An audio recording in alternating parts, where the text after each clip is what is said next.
Em primeiro lugar, quero agradecer ao nosso pároco, Padre Silvano, por ter me convidado para participar dessa novena a Jesus. É para mim motivo de grande alegria poder voltar a Bom Jesus do Itabapoana. Eu passei esta semana com as irmãs na pregação do Retiro, que sempre nos impulsiona a evangelização.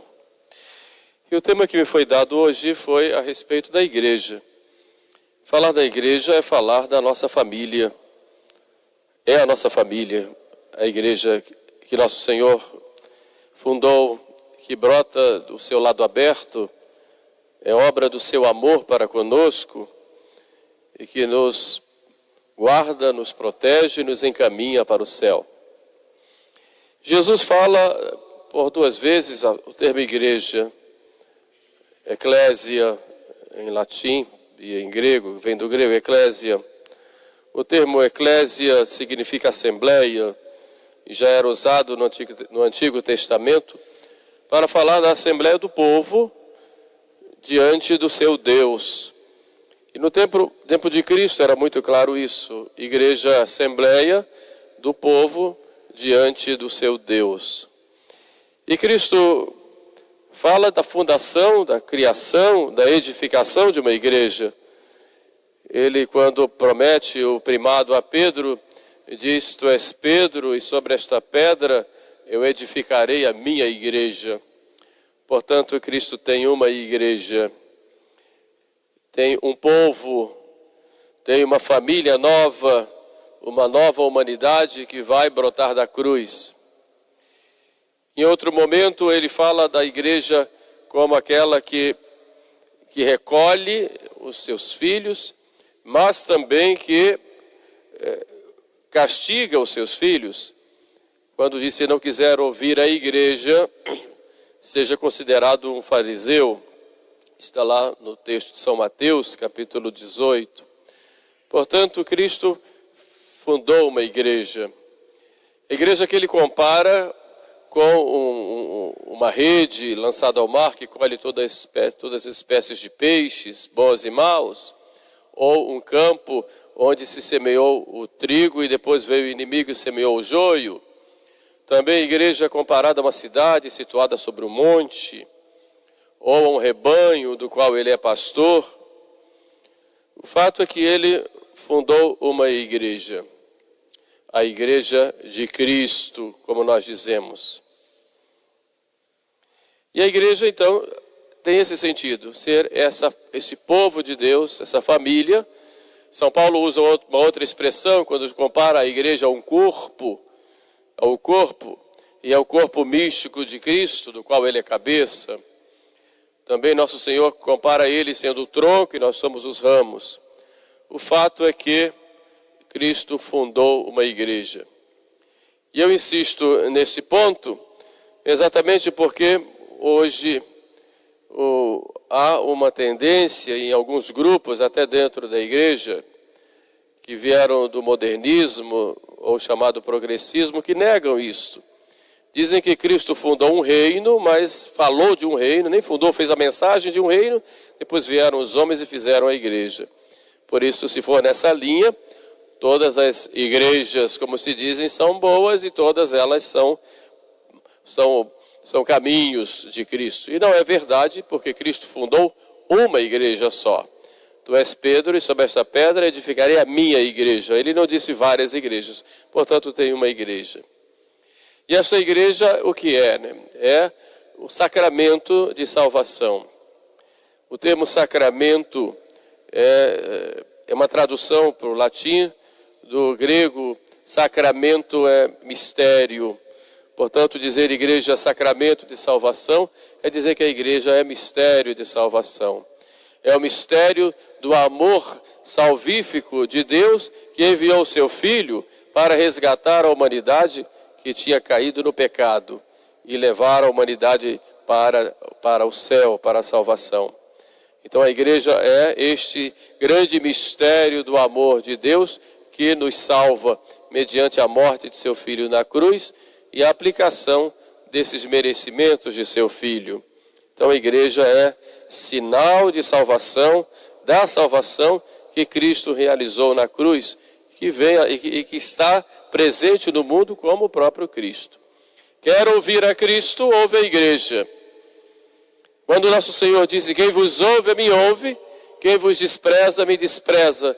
Quem não ouve a igreja de Cristo, não ouve o próprio Cristo. Por isso não se pode querer Jesus Cristo sem a igreja, porque a igreja é a presença de Cristo na história. E nós nos tornamos membros da igreja, sabemos muito bem, pelo batismo. Nós somos inseridos, lavados pelo sangue de Jesus e pertencemos à igreja. Mas por que Cristo fundou a igreja? E é preciso entendermos bem isto, porque muitas vezes a igreja é considerada apenas uma espécie de ONG, ou seja, uma organização humana de assistência social, ou uma organização para atrair o povo dentro de uma ideologia, né? Mas a igreja não é isso. A igreja é um sacramento de salvação, então a igreja existe para a salvação das almas. Não há outra finalidade. Tudo vai exatamente para isso. Querer uma igreja mundana, uma igreja que vem para pregar uma espécie de paraíso aqui na terra, não foi isso que Cristo, não foi essa a mensagem de Jesus. Não foi essa. Nosso Senhor fundou a igreja para a salvação das almas. Esse é o objetivo. Por isso nós somos membros da igreja, porque queremos ser salvos. Por isso nós vamos à missa, porque queremos como participantes da igreja, a salvação. Por isso nós recebemos os sacramentos, que serão meditados durante essa novena, como meios de salvação, centralizando-se sempre na Eucaristia. Por isso nós ouvimos a palavra de Deus que nos é pregada pela igreja, porque queremos a salvação. Queremos conhecer o que é que Jesus nos ensina para podermos alcançar o céu. Então a igreja, ela exerce, ela aplica, melhor dizendo, os merecimentos de Jesus na cruz, nos ensinando as verdades que Jesus Cristo ensinou. A doutrina, que é a mesma, que não muda. A igreja pode progredir no conhecimento dessa doutrina, podemos aprender mais, podemos nos aprofundar mais, porém a doutrina da igreja é sempre a mesma, que está lá resumido no credo. Não muda, porque Cristo não muda. Cristo é o mesmo ontem, hoje e sempre. Então a igreja, na sua doutrina, não muda, é sempre a mesma. Aquilo que era verdade antes, continua sendo verdade hoje e será sempre. Aquilo que era pecado antes, com relação à lei de Deus, continua sendo pecado hoje e vai ser sempre. Mas é porque o mundo mudou, padre. Agora é tudo moderno. Antigamente não podia isso, hoje pode. Não, mas a doutrina não muda. A moral da igreja não muda, porque Cristo não muda. Os mandamentos da lei de Deus não mudam. E são os sinais que Deus nos dá para a nossa salvação. E esses sinais são obrigatórios. Não posso fazer do meu jeito. Tenho que fazer como a igreja manda. Porque os mandamentos não me oprimem. Os mandamentos me protegem. Obedecer a Deus é um escudo de proteção para nós sermos felizes, tanto quanto é possível aqui na terra, e sermos felizes plenamente no céu. Eu não posso querer fazer a lei de Deus do meu jeito, porque não seria mais de Deus, seria minha. Lá no Rio, eu moro lá em Nova Iguaçu, e vou sempre à cidade de Volta Redonda, e separando as duas cidades tem uma serra, chamada Serra das Araras, que é muito perigosa, sobretudo a pista de descida. E tem lá umas placas, né, muito severas, para a gente ter muito cuidado. E tem lá, eu estou descendo a serra, e tem lá uma placa, né, curva acentuada à direita. E eu digo, não, mas o carro é meu, a vida é minha, eu vou para onde eu quiser. E vou para a esquerda, eu caio, morro. Então Deus diz, obedece os mandamentos. Não, mas a vida é minha, eu faço o que eu quero. Quem manda na minha vida sou eu. Então faça. Faça. Você vai se perder. Não vai ser feliz no mundo. E vai se condenar eternamente.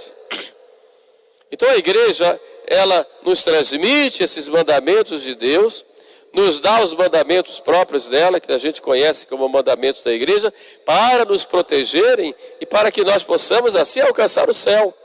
Porque a igreja quer nos salvar, quer nos tirar do pecado, quer nos transmitir a graça pelos sacramentos e nos levar para o céu.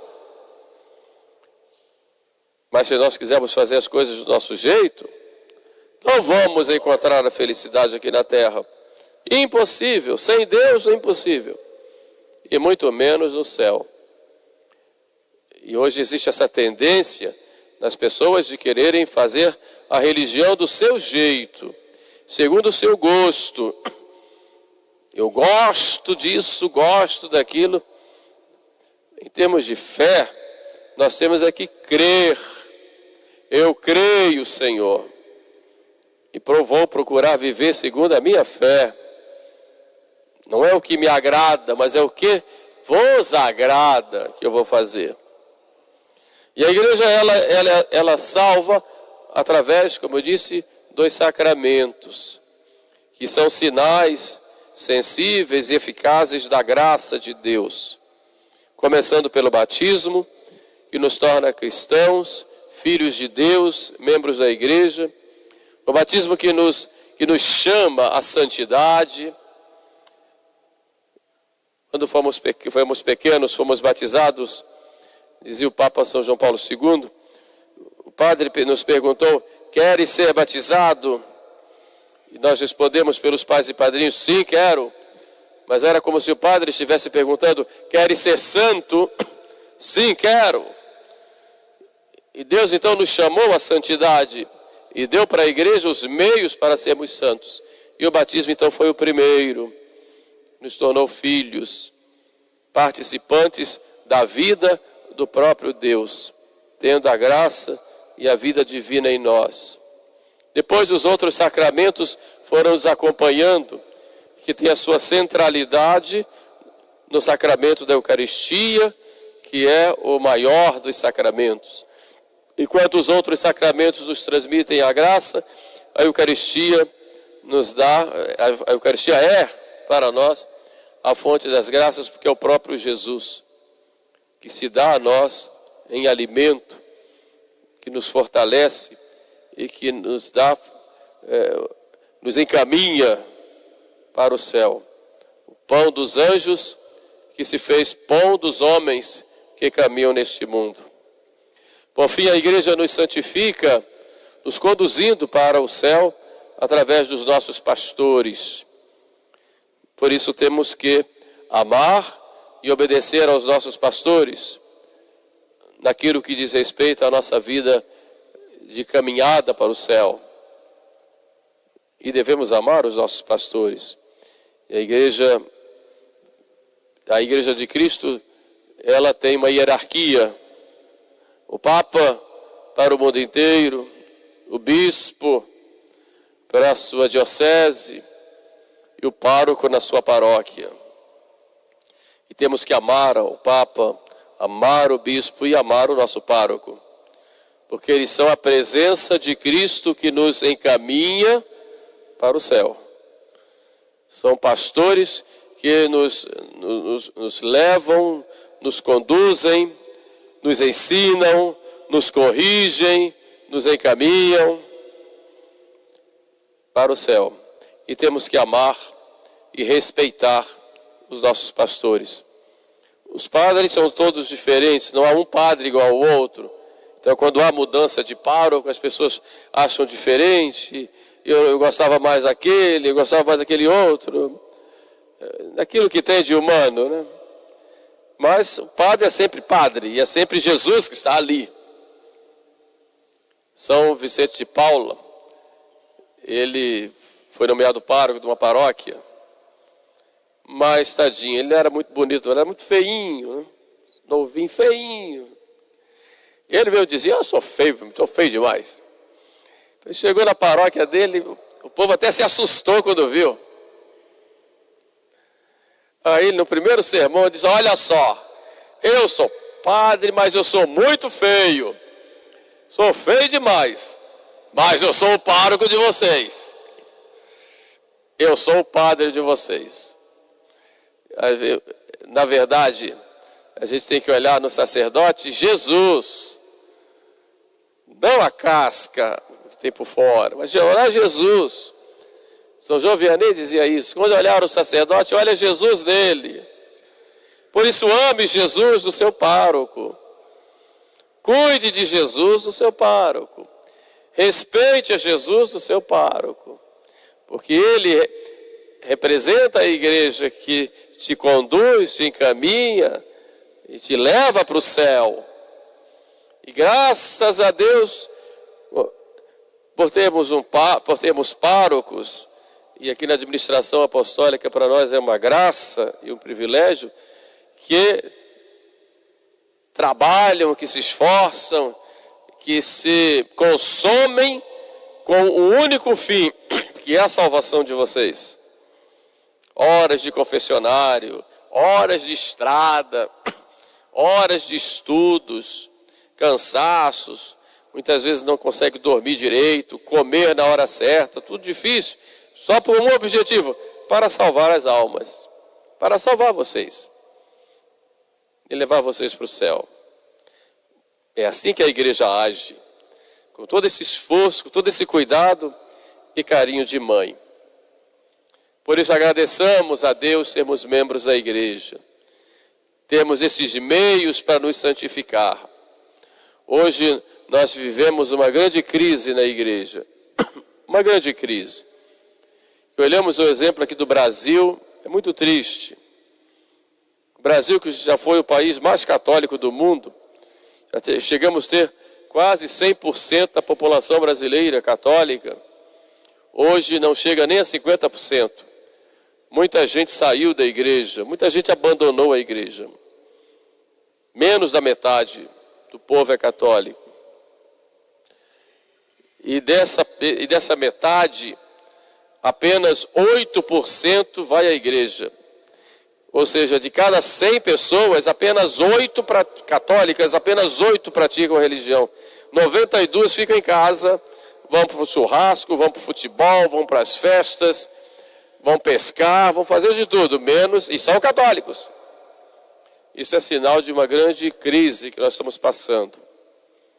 E nesses tempos, nós temos que nos firmar como católicos, procurar conhecer a doutrina, procurar estudar o catecismo, procurar ler o catecismo, procurar frequentar as aulas de catecismo que nós temos nas nossas paróquias. É preciso rezar mais, ter mais devoção à Nossa Senhora, pegar o terço, o rosário e clamar, implorar a nossa Mãe do Céu, a nossa conversão e a conversão do nosso povo. É preciso uma união maior com aqueles que Deus colocou para nos encaminhar para o céu. Mas, sobretudo, é preciso termos uma participação clara e frutuosa em cada Santa Missa, recebendo Jesus sacramentado, vivendo assim a nossa fé e colocando no mundo essa fé em prática. Porque nós, padres, temos a missão de ensinar a vocês, de dar os sacramentos, mas vocês têm uma missão que nós não temos, que é submeter todas as atividades de vocês no dia a dia a Jesus. Essa é a missão do leigo. No trabalho, na escola, na rua, na feira, no mercado. Tem que ser cristão lá. Ser cristão aqui é fácil. Ser católico aqui é fácil. Agora tem que ser católico lá. Com a sua palavra e sobretudo com o seu exemplo. Para santificar lá o lugar onde você vive, por onde você passa. Começando na sua família e depois em toda parte. Aí a igreja vai estar lá com a sua presença, salvando e salvando as almas. Por isso, nesse primeiro dia da novena, peçamos a Nossa Senhora, esteve ao pé da cruz, oferecendo seu Filho, que ela que é mãe da igreja, que ela interceda por nós, para que nós sejamos autênticos católicos, fiéis católicos, amemos a nossa igreja e possamos nos santificar, porque a igreja a cada dia mais precisa de santos. São os santos que renovam a igreja. E o compromisso de santidade é para cada um de nós. Que Nossa Senhora nos proteja e nos encaminhe nesta senda, neste caminho de santidade, para que um dia possamos juntos estarmos lá na igreja do céu. Amém.